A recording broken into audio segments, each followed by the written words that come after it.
Today, this BMW M3 came in with a problem that most owners don't catch until it's too late. We're pulling the S55 oil cooler and showing you why it fails, the symptoms you need to check on your car right now, and the full replacement, and what we found inside that the owners had absolutely no idea about. If you own an F80 M3 or F82 M4, this video is definitely for you. Let's get into it. The F80 M3 has an external oil cooler mounted at the front of the car, under the bumper. It keeps the S55 engine oil temperature controlled under hard driving. I'm doing a full oil change as well, so I'm pulling the oil cap and the oil filter cap. Here's the BMW OEM part number. And you guys know we had to go with liquid moly for the oil. Here's the fix, and here's what you need to know before attempting this yourself. Step 1, get the car on a lift. You need full access to the front underside. This is not a driveway job.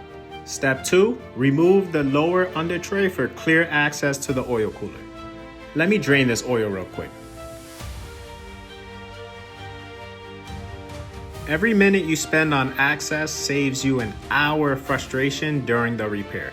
The plastic under tray is held on by a few 8mm bolts. There's one 13mm bolt on each side of the plastic undershield. Once those are removed, the shield should come right out. Now we have access to the oil cooler, and would you look at this? All this oil residue. Let's get this replaced. If you guys look here, these oil cooler lines are held by one 10mm nut, one per side. The oil cooler itself is held on by two 13mm bolts and one more on the driver's side. Step 3, drain the oil before disconnecting anything. You do not want pressurized oil lines coming apart with oil still in the system. Step 4, disconnect the oil cooler lines carefully. Have rags and a drain pan ready. There will be residual oil in the lines. Catch everything, oil on the shop floor is a hazard.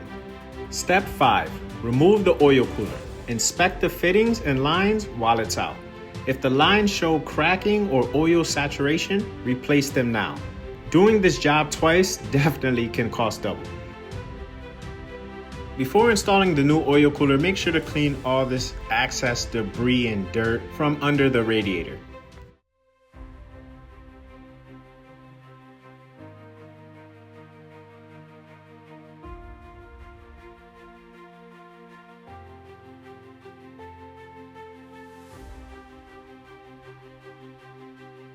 Make sure not to forget to change these O-rings on these oil cooler lines. New oil cooler in, fittings torque to spec. Not by feel, by spec. Alright, now that the new cooler is in, it's time to clean up this mess under here. Make sure to like the video, and that's what I'm talking about right here. It's just something about new parts in the car that just changes the whole appearance. Let's get this M3 on the ground. We're not quite finished yet. Let me change this oil filter. Let's add some fresh oil for the new oil cooler.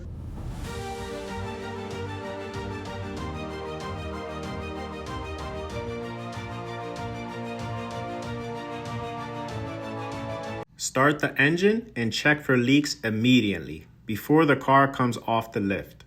Time to see if we fixed it.